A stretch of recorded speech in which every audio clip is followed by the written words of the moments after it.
half in the bag.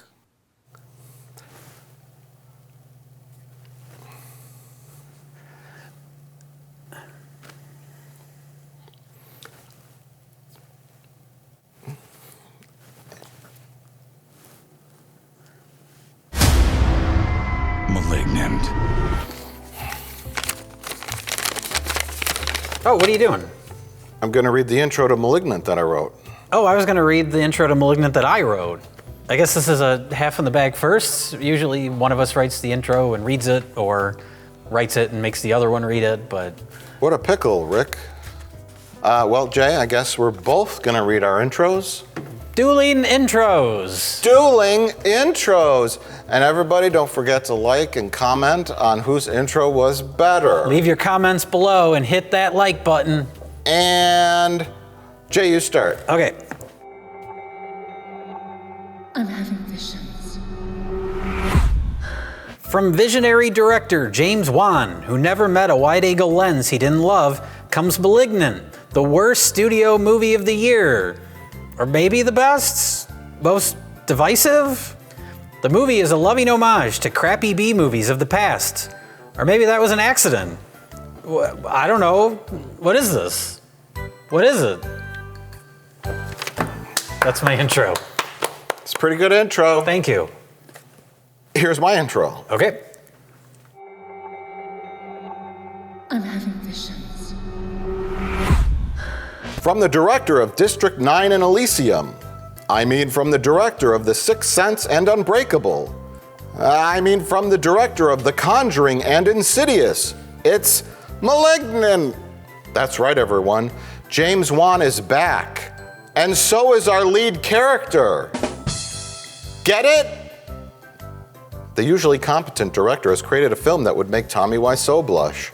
Direct to HBO Max from James Wan's newly created film company, It Sounded Good on Paper Films, comes a movie with a story so stupid, weird, and confusing, David Lynch understood it. If laughter were a cure to cancer, this film could cure itself. That was pretty good too. Dueling Intros, everybody. Yeah. A movie so nice, we introed it twice. It's Malignant, the film that's taking the internet by storm. What's that? I don't know. I heard a thunderclap. Oh. It's not supposed to rain today. Anyway, Jay, what did you think of Malignant? Well, I think based on our intros, we're kind of looking at the movie from different perspectives, but coming to the same conclusion, which is that it's very funny. The question is, how much of that is intentional? There are many questions. One could say we're looking at it from two different perspectives, two faces. Oh.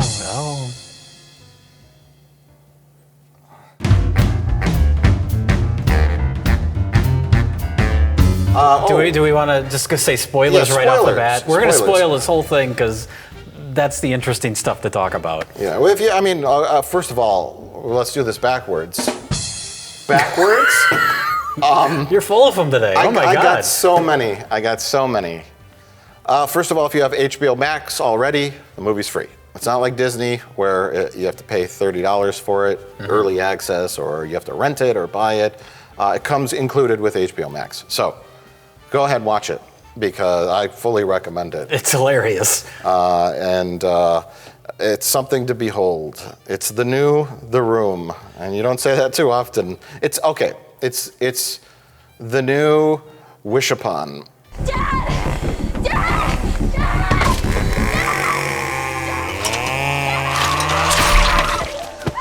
I was going to say it's the new Freddy Got Fingered, in the sense that this is someone who's in a unique position where they have a lot of clout. In the case of Freddy Got Fingered, Tom Green was super popular from MTV. He was in the movie Road Trip, and the studio was like, make what you want. We don't understand it, but you're popular, so make what you want. In the case of this movie, James Wan made Aquaman, which made $1 billion. He has a good relationship with Warner Brothers, and they said, you made us $1 billion. Make what you want. And so he used it as an excuse to make something that no studio in their right mind would ever greenlight otherwise. In theory, you are assuming, right? I guess I'm assuming. Because it's, to me, all the humor and the weirdness of this movie comes across completely intentional. I did a little bit of digging. I didn't read anything like backstory, behind the scenes. Me either, really. I'd be curious to watch like interviews with James Wan. You know, you just gotta be bold. You gotta take chances, because if you don't, you end up making the same old thing again and again. How much do you know about the backstory of this? Do you know anything? I know nothing about it. I know very little about James Wan, actually. He's very successful. So I'm surprised that he's responsible for the Saw franchise and the Conjuring universe, like all these big things. Right. And all of his movies up until now have been crowd-pleasingly competent. Mm-hmm. They're never great. Like the Conjuring movies I like well enough. The first two. He didn't direct the third one, and that one sucked. I like the Insidious movies more, and those seem to be less popular. And so this feels more like going in that direction of kind of more like crazy, fantastical, weirder. But as far as like influences, I think I saw a blurb that he was at least partially influenced by Italian giallo films, which shows. There's the Black Glove Killer, there's the elaborate creative set pieces. But that's more of just a superficial homage, because it doesn't feel like a giallo movie. It feels like a trauma movie or something. Or it's a little mixture of a bunch of different genres. Yeah, I don't know if he's ever heard the name Frank Henenlotter, but this feels like an unofficial remake of his movie Basket Case.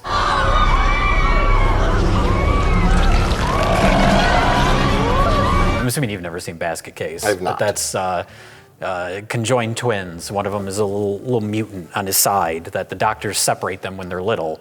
And so now, years later, they go to New York to find the doctors and kill them for revenge.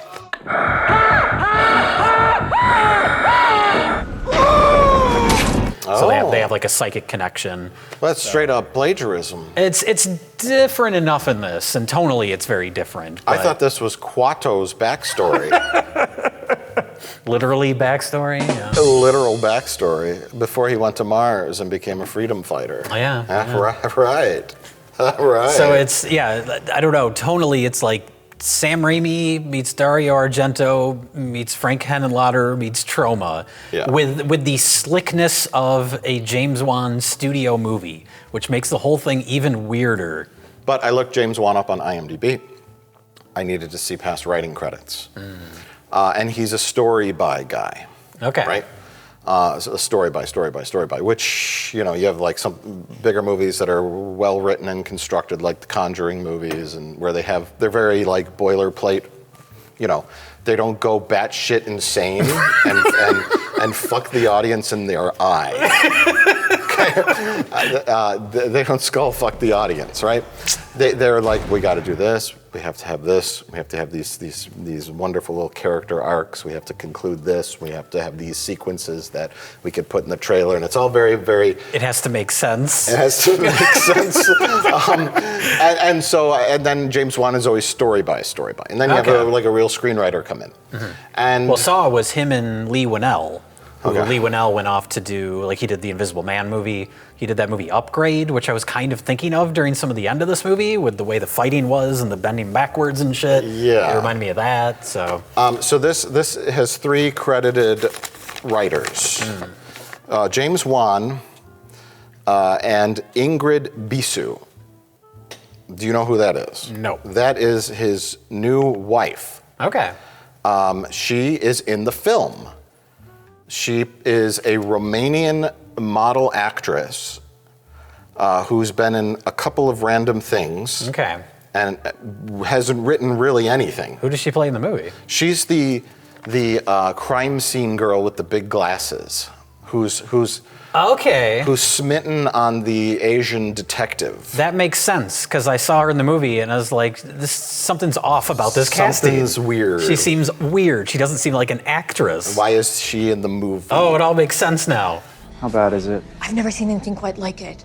Maybe from a vehicular accident, but not this. Her and James Wan are the story bys. Okay.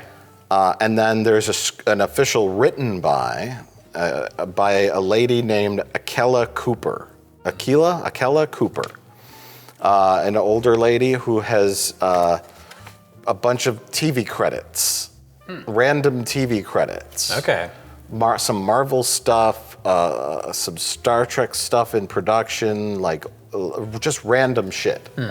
No like huge like horror franchise features. Just like a hired screenwriter. It looks like to help structure it, maybe put all their ideas in place. Interesting. And so you have James Wan, and I think he married Ingrid in 2020, recently. Okay. And I don't know how long they were dating for, but... You'll find that missing half. Yeah, don't we all?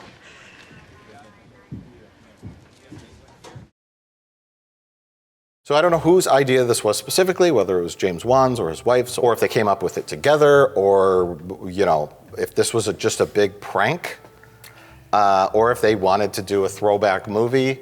I think James Wan is not the right director for a throwback movie. He's too slick, he's too modern. You need a Sam Raimi type, or some kind of schlock, James Gunn maybe, I don't know, whoever does like more goofy kind of visuals now. James Wan is those shots of the spooky house at night and some of the, he's too slick. See, it's weird. It almost doesn't gel. What I think was probably unintentional is, like you mentioned, the exterior shots of the house, which I don't think that was intentionally funny, but every time they cut to it, it made me laugh. Yeah. Because it's just like a ridiculous amount of smoke. It's all backlit. It almost feels like a parody of a James Wan movie. I know. And the house itself looks like the house that every one of his movies is set in.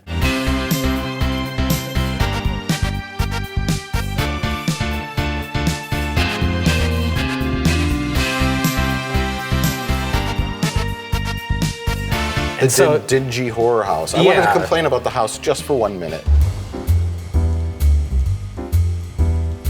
There's so many things to discuss in this. And a parody comes to mind because they, like, I don't know, I'm a grown up, right? I'm not in junior high school. Yeah. I understand like square footage on homes and and my eyes can see. Yeah. And I think about stuff. And this is a movie versus reality thing, right? A lot of people wouldn't even consider this. But you cut to that exterior of the spooky house, and it's a very small little... It's very narrow. 2-story, like, kind of a Victorian house. And you could see the porch, and you could see the front door. And you know you're going to walk up that porch and open that front door and walk in, and there's going to be a tiny little foyer that's maybe 5 feet by 8 feet. Sure. A very small little living room and dining room, and maybe a tiny kitchen before you go upstairs to 3 4-foot by 8-foot bedrooms, right? And one bathroom. Sure.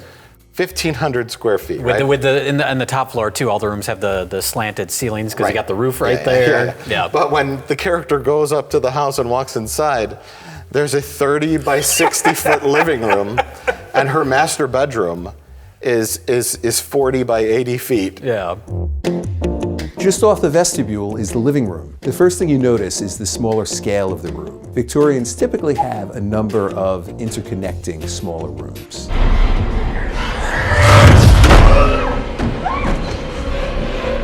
And that's movie. It has to be like that for the movie, because you can't have like just a tiny cramped space. Clearly it's a soundstage set. Especially with some of the sequences in this movie too. Like there's that overhead shot where it's going from room to room, and it's very like elaborate and well constructed. It's forgivable in movie logic, where you need a lot of room, you need a nicely decorated set that's dingy and dark, and there's little specks of light here and there, and smoky and spooky and big.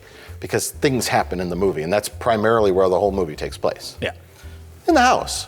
You can't have it look like, and the audience is usually forgiving, but to me, it crossed over the line. Well, they cut to so many exteriors of the house. That's where you wonder if it's intentional. Because they cut to it so many times, almost like to remind you of what it looks like from the outside. And so it's not a complaint, because I understand that movies need to be on sets. They can't film in a real house. And movies need to be on big sets. But to me, it crossed over the line from movie logic into parody. Okay. If I were to make a horror film parody, I would film a tiny house and then have gigantic living room sets where there's just this tons of unused space. Yeah. There's rarely unused space in houses unless you're a millionaire Hollywood celebrity. Right? Rarely. Yeah. There's a huge 15 to 20 foot gaps of nothingness on your wall.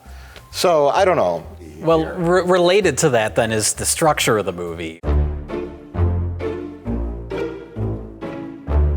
The whole movie feels like a setup for the third act, and the third act is the punchline. Yeah. That's when things get ridiculous. Yeah. And I almost wish it didn't have that opening scene. We have that little like teaser scene before the opening credits, which is very like telegraphing that this is schlock. It's very like Sam Raimi. There's lots of crazy camera angles and overacting delivered completely seriously. I tried to subdue him with ECT, but electroshock had no effect on him. Then all the machines started going crazy. It was like he was drinking the electricity and controlling our machines. If that wasn't there and it just started looking like a typical James Wan movie, which it kind of does for a large portion of it, and you don't know if it's supernatural or possession or whatever, because we've seen that all in James Wan movies. Like, if it really took its time and built that up and didn't have that opening to let you know that the movie's going to get ridiculous, I think it would have been even better. Yeah. But as it is, it's like 2 hours. It takes a little too long to get to that third act. Mm-hmm. So, yeah, tighten all that up, because it's all about the once we get to that jail cell scene, that's when the movie really kicks into high gear. With all the weird-ass fucking extras. With the 1970s hooker. Disco woman with a giant afro. What do hookers look like these days? Zoe Bell from the Quentin Tarantino movies with like a mullet. She looks like she's from an 80s movie. It's like, yeah, that's when the movie goes off the rails in the best way. Yeah, and that jail cell set. It's gigantic. It's gigantic, and it looks like a high school play. Mm-hmm. It's hilarious. Oh, it's great. Well, same with the police station. Yeah. Early on, we see an establishing shot of the police station. It's kind of from like high up. Looks like a 90s dance club. It's gigantic. It looks like a disco. And at first I was like, oh, it's just a stylistic thing. This is very Italian feel, and there's lots of unrealistic shit in Italian movies. But no, it's like that so they can have a giant Matrix fight scene at the end where our demon is cutting off arms and throwing them at other cops. Okay. So structure, that's number 2, I guess. Yeah, I mean, the movie kicks off with, one, the flashback in the hospital, where, there's clearly some kind of monster. Mm-hmm. Monster baby, Extro, right? He's in a hospital and they want to kill it or cut. We don't know. There's a bit of a mystery because we don't know, but we know it's schlock. Yes, yeah, we know tonally that it's going to get goofy. Then we cut into James Wan horror movie. Well, first we have the opening credits after the opening stinger. At the opening credits, the music is very big and bombastic and kind of like lame rock sounding, and it felt like a very early 2000s movie all of a sudden. I don't remember the opening credit music. I do remember a very specific song redone. Oh yes, it's reused throughout the score. They work in... The Pixies, Where Is My Mind? Yeah, they work it into the score repeatedly.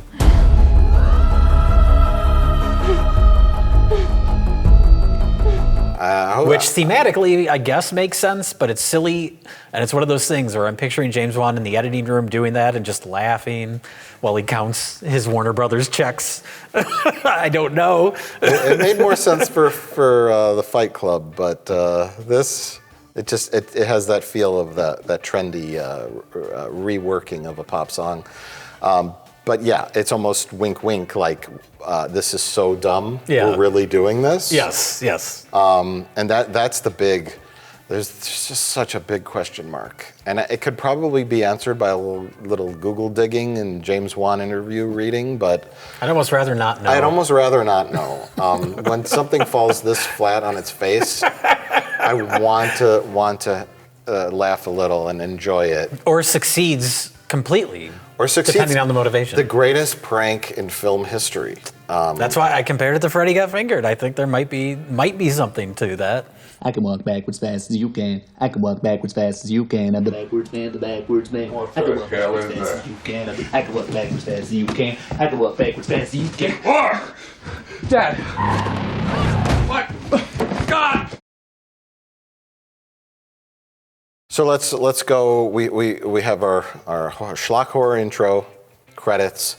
Then we cut to our character building / beginning of movie, which is our lead character. She's coming home from work. I think she's a nurse or a dental hygienist. Oh yeah, she's wearing some sort of She's wearing scrubs, but then it's never mentioned it's again. never mentioned again what her job is, but she's pregnant. Mm-hmm. Here's where it turns into a Lifetime movie for a little bit. The whole thing is a Lifetime movie. If a Lifetime movie were ultra violent. Oh my God, yeah, Lifetime movie. The husband, that goes throughout the this. abusive husband, which again feels like a parody.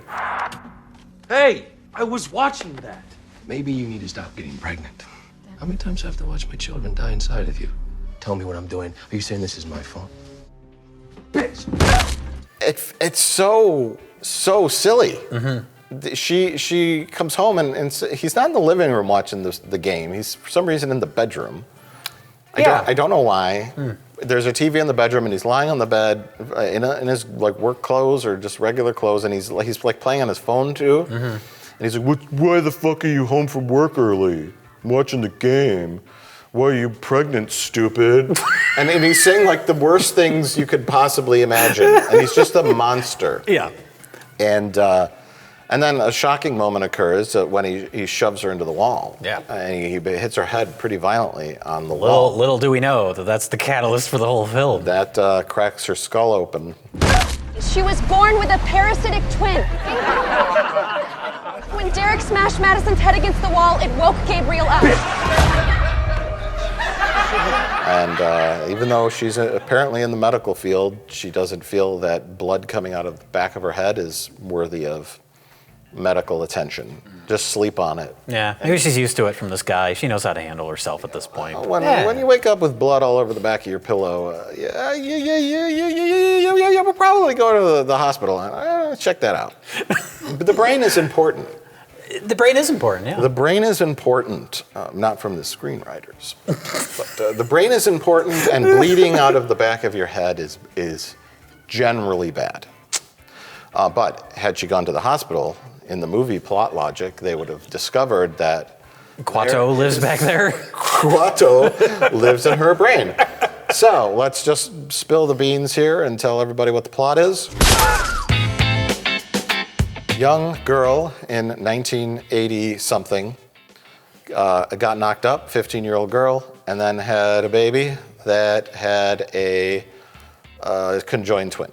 This happens, but not in this kind of shockingly graphic, schlocky way where there's a Quato living on your back. Mm-hmm. So she gives her to this doctor lady who does surgeries for children.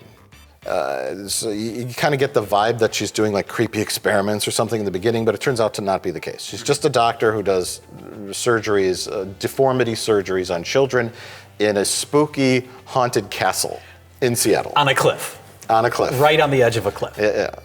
That's a gigantic. It's the first shot of the movie. That's again, you see that shot, and I laughed. Yeah. It's Dracula's castle. Yeah. That's where this happens, not in a modern day medical facility. Because, I mean, this was 1993. That's true. And when Madison's sister goes and explores the hospital to look for the records in the middle of the night, yep. She's bumping into wheelchairs from the 1890s that I guess they were still in use. I couldn't believe there wasn't more to that. If you have a scene where a character goes to a spooky abandoned hospital to investigate, it feels like there should be like a set piece or something there. But she goes and there's a couple shots of her in the hallways, and then she finds a VHS tape and leaves immediately. Well, there's a little spooky scrape sound or something falls over, and she It's kind like of a looks. false scare, yeah. And you think something's going to get there. And also there's a false setup too, where the only spot to park her car apparently is 6 inches away from the edge of a cliff. And I'm watching it and I'm like, okay, she's running out of the hospital in fear after Bagul is chasing her. Yeah. And she gets in her car and accidentally puts it in drive, right? Oh, and she's going off that cliff. Mm-hmm. That's happening. Maybe Set that in did stone. happen. Maybe that was cut. Because why have all that? There's a lot of setting up her driving there and parking and going in, other than, I guess, to try and build a creepy tense scene. Yeah, maybe it looked nice on the matte painting or Yeah. whatever. It's like, oh, that looks spooky. Edge of your seat. I'm scared. Ooh. But yeah, she just finds the tape, and then we cut to the next scene, and that's it. Maybe like she wasn't around after that, and like the whole ending in the hospital, and the hospital bed falls on her, and that's all like a reshoot. So many questions, Jay. This is truly a mystery.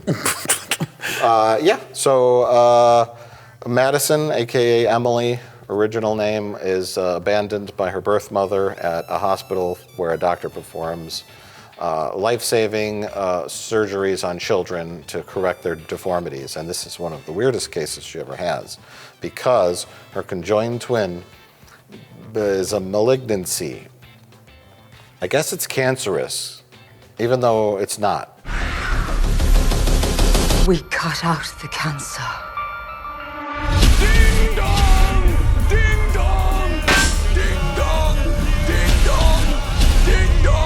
But the weird thing is they share the same brain. So they cut out as much of the creepy puppet monster as they can, and then they just kind of shove the rest into her skull. Where it can control her brain. Yeah. Can control her brain, and as we learn, because she's had many miscarriages over the years, the reason for that, I don't know if they established, until the sister just explains it. I don't know if she learned it at some point. Did I forget where she learned this?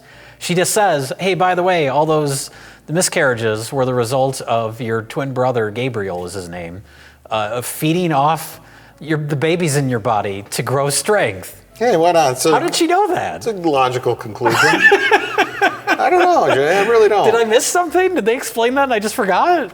Maybe the sister just shouts it out at one point. Yeah, I don't know. Madison, he killed your babies. He was the cause of your miscarriages. He was feeding off of your fetuses to build himself back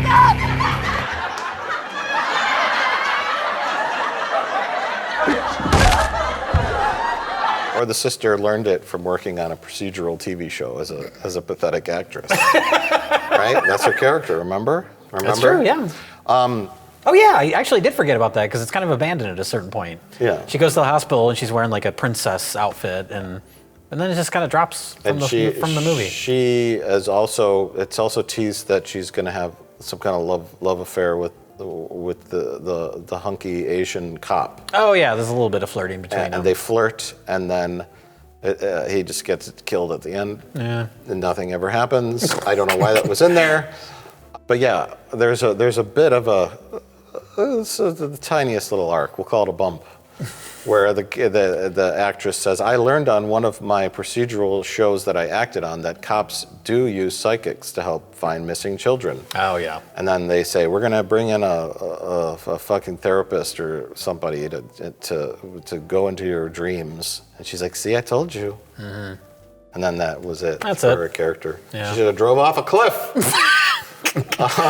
So Madison, or she, like the hospital, when she goes to look up the files at the end, instead of being it closed down and abandoned, it's still a working hospital, and she has to act like she's a cop or something by putting on her sister's scrubs. Yeah. Not a cop, a nurse. She works. Yeah, she's a nurse. Yeah. And so she has to give the best performance of her life to convince them to let her in. So she can look through the files. Yeah. She has a clipboard, and the doctor comes in and goes, "We have a code blue.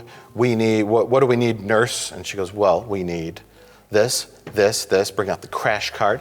Bring out 5 cc's of something, like medical terms that she learned from being an actress on medical procedural TV shows." Sure. And then the doctor goes, "I believe that you are indeed a real nurse. Come on." And then she cuts the corner and goes the other way. Yep. And then the camera follows the doctor, and then we hear like a flatline sound.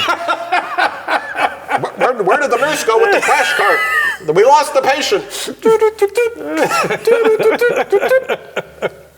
And then they come around the corner, right? The doctor's running. Yeah. And he has like 5 other like nurses and security. That woman's a fake nurse. Get her. And then there's an old lady with a walker, and the old lady hits the elevator button. Going up. And then she goes like this. The guy's mopping the floor. Oh. And then she goes like this and slides like a quarterback slides Sure. when they don't want to get tackled, and she slides right into the elevator as it closes. Just as it closes. Yeah. That's great. That's a great sequence. Yeah. That's my favorite scene in the movie. That was a good scene, and it really, really rounded out her character and gave her a little something to do. That wasn't terrible. But so back to the plot. Madison has she had Quattro attached to her back. He had little puppet arms. Yeah. And a big head, deformed face, a garbage pail kid stuck to her back. And they said, let's cut all of its arms off and its whole body, and we'll get as much of the face, but it shares the brain, so we have to shove it back in the head and fuse the skull. Quattro controls her, but it's a twofer. Quattro is both a malignant parasitic monster attached to her brain and or back, but could also be the devil. Now answer me this. She says many times he's the devil.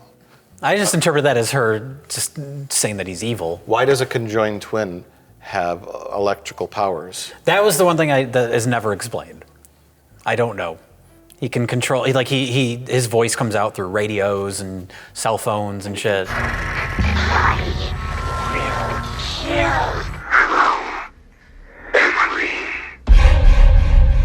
And he can shut lights off. Yeah. The power fluctuates when he's nearby. The street lamps turn off. At one point, he makes all the lamps, light bulbs in the interrogation room explode. So I don't know why he can do that. I guess he's paranormal. Paranormal. Yeah. A paranormally conjoined malignant demonic twin, right? It's for convenience sake, so he could communicate. That's the only, what else do you do? And spooky. So he could be a demon, or the devil that is attached to her back and or brain. I did notice, because when her husband's still alive, before he kills the husband, like, channels are flipping through on the TV. Don't make me remember. And when it flips to another channel, it's like static, like ksh, ksh. And that's not how TVs have been for decades now. Right. But static is creepy.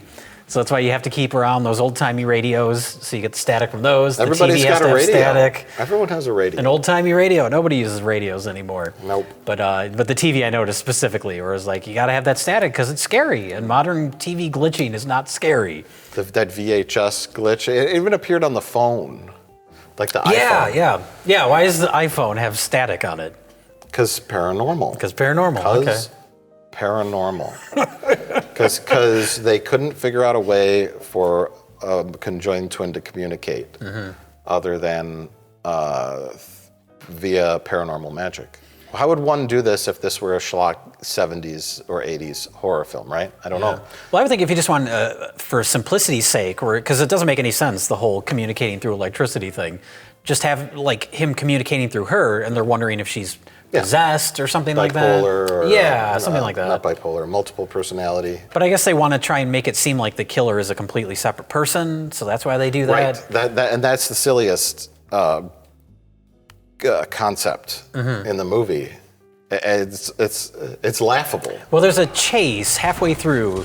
The cop starts chasing the killer, and there's a couple parts where you see the chase happen. You see the killer, whereas the head's on backwards. Like there's a few shots, and that's supposed to be like the little clue of what's going on. And so, as someone who has watched many, many terrible B movies and loves that schlock, I was like, oh, so it's growing out of the back of her head? But then I thought there was no way that a multi-million-dollar Warner Brothers movie was going to do that. But then they did that.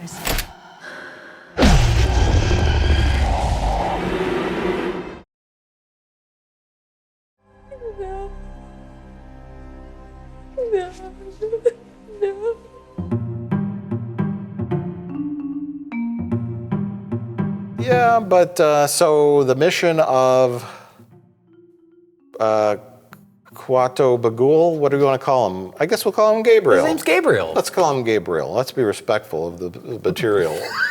Gabriel wants revenge on the doctors who cut him off her back. A la basket case. Yes. And so first of all is the main doctor lady. And he goes and gets her. And our hero, Emily / Madison, can psychically see these events unfold. Well, that's what we're led to believe. That's what we're supposed to believe while it's happening. Right. That's what happens on screen, but really, she's physically there. She's just put under a trance. Yeah. She's Gabriel makes her see. suppressed. Yeah. Yeah. And so then there's the older fat guy who hasn't aged a day in 30 years. He lives in a little apartment on the top floor. He gets killed. I don't remember specifically what he says, but he's in that opening scene. Yeah. They're running down the hallways. He said something that made me laugh. Yeah. Oh my God. He speaks. He's broadcasting his thoughts. I don't remember what it was, but he just says it so serious. Everyone says everything so seriously throughout the whole movie that it's hilarious. There's so many funny lines. Yeah. But that scene in particular in his little loft was the most like Italian giallo. You see the killer, Black Glove Killer, that's right out of those Italian movies, and the fashioned a weapon out of the first Doctor's award, I guess. And so there's like unique killing device, and there's red light shining in from neon across the hallway. It's all so well done, technically, for such nonsense. It's great. Well, I mean, yeah, there are many hallmarks that clearly indicate that it is a homage. Oh, yeah.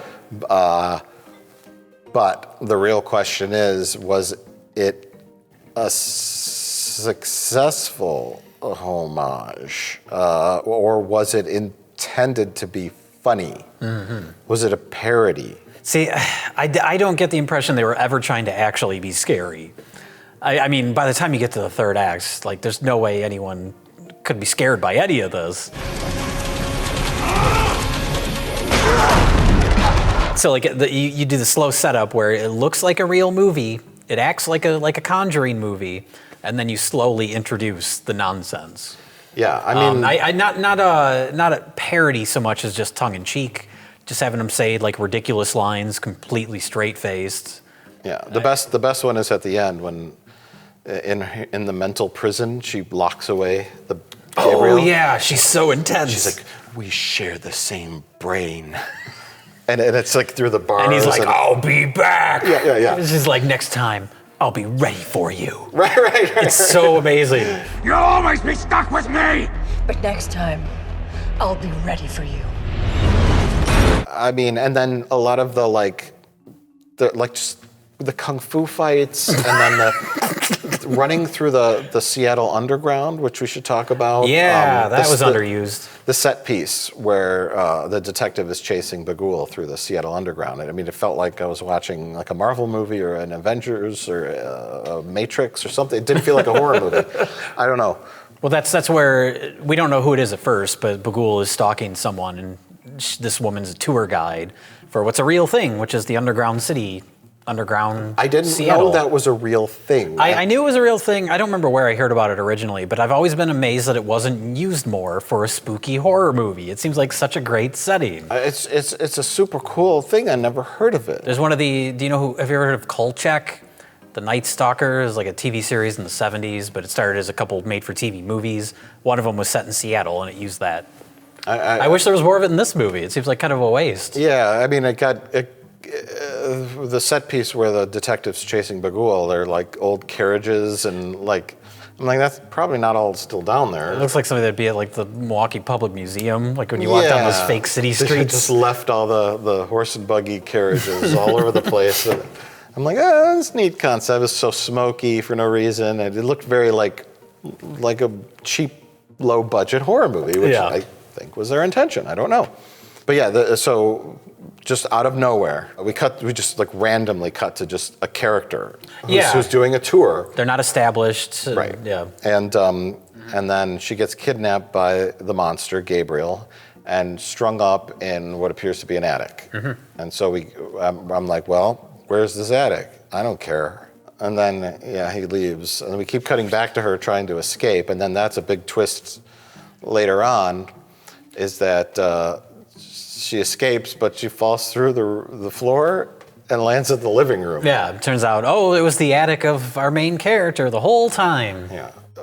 Well, is this evil creature, Gabriel, trying to frame our heroine, or is she really the monster? Mm-hmm. That brings up that question, but I have a bigger question. How did she fall from the attic down to the living room? They pan up once, right, in the living room shot, and they're like panning around, and the ceilings are like 40 feet high of what clearly is a 2-story old-timey house. Yeah. And those houses had low ceilings. Yes. And 7-foot ceilings. Sure. Even 8-foot ceilings. Even 8-foot ceilings. Not 25 feet. It goes up, so she falls through the attic. With enough force to break through all the wooden beams. That house must really have a termite problem. There's a lot of velocity going on. Yeah, she had a whole lot of velocity. Yeah. Right. It was like she just came from skydiving, but she fell 2 feet and went through 2 floors of this lady's house. Somehow. What? What?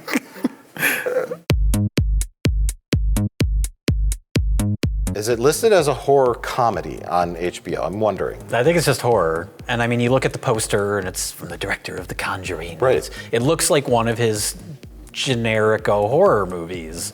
And I'm picturing, because this did come out in theaters too, it's like people going to see this opening weekend, expecting another Conjuring movie.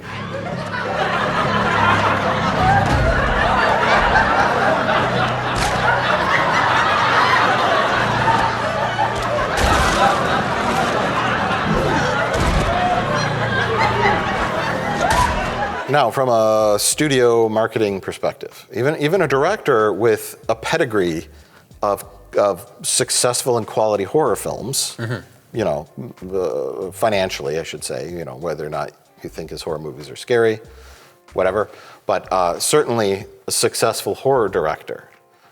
When one makes this and HBO markets it as horror, cuts a trailer that makes it look like a spooky Conjuring movie. America's top critics are raving about Malignant. Oh, God. It's jaw-dropping. Scary as hell. It must be seen to be believed. And then says, here, you know, winces. Or do you say, you cut the trailer differently and then insert like critical reviews, those wacky, ought to blow your mind, crazy horror comedy from James Wan. Like, do you let adjust people in a little bit on the fact that it's a goofier movie than The Conjuring? Yes, as opposed to a prank. This is a prank. It feels like it, yeah. If that was James Wan's intention, I'm going to make a movie that people think is going to be spooky, but then turns into a comedy halfway through.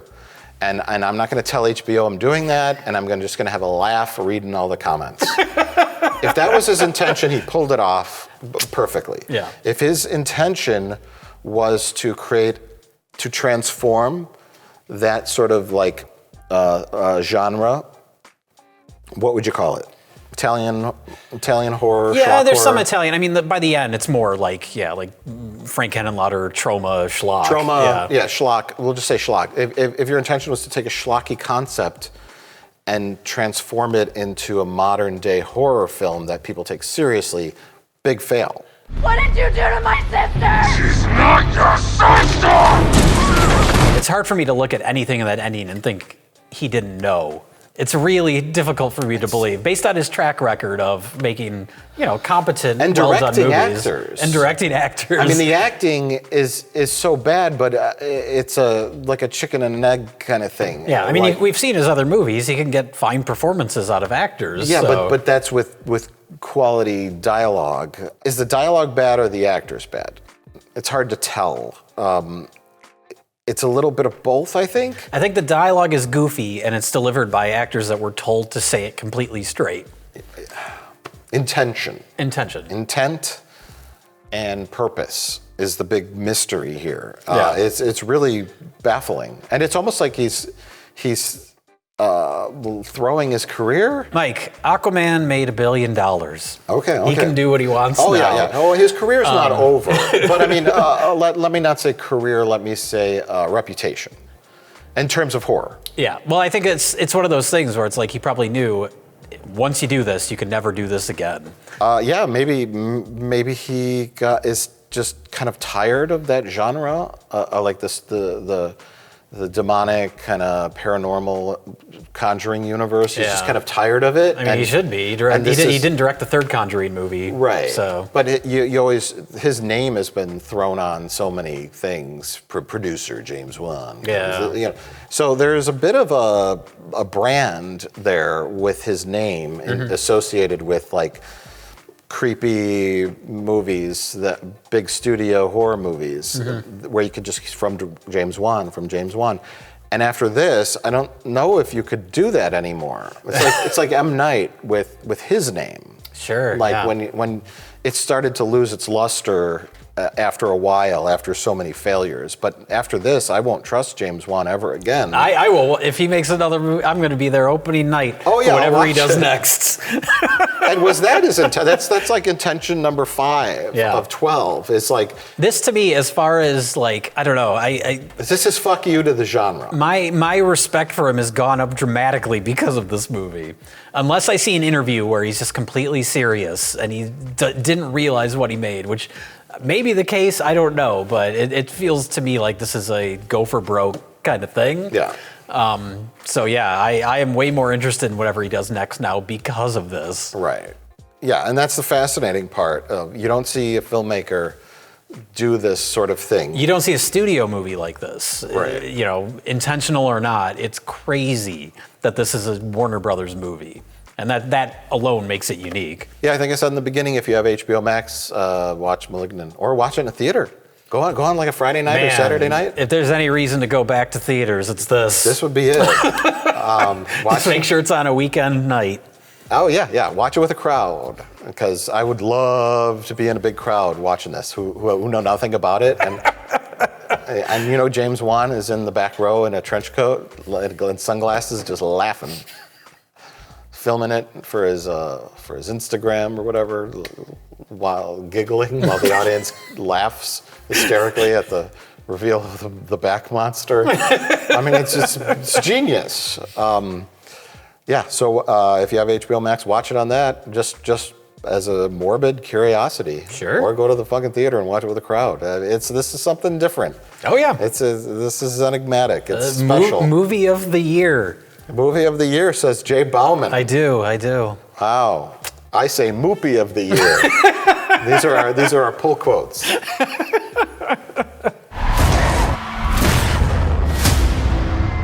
Malignant, rated R, September 10th. Just sit back and enjoy it. It's terrible. It's and or great. Terrible and or great. It's a conundrum. It's enigmatic. It's a mystery. It's baffling and fascinating. Yeah. I have so many words to describe it, Jay. But it's something we came back to the VCR repair shop to discuss. Mm-hmm. What were we doing here anyways? We don't have any VCRs to fix currently. Came back for something. And then we started talking about Malignant. Yeah. What did we come back for? I don't know. We got distracted. Oh, shit! Plinkett! Oh, right, We were watching the camera feed of him coming down with the Omega variant. Yeah. Oh, no. Oh, shit. The fucking monitor's broke again. Oh, crap. How am I supposed to see him? Here, hold this. Oh, sure. Oh, great. I don't have my feed. He could have left. He could be infecting other people. He could be dead. He could be off acting in Malignant 2. There's so many things that could have gone wrong. Jay, we've got to get back to Mr. Plinkett's house. Pronto! Let me just take off my wireless microphone. How long has this been on? Oh, it's been on for like a decade. Oh, shit. I've been recording everything you said. What?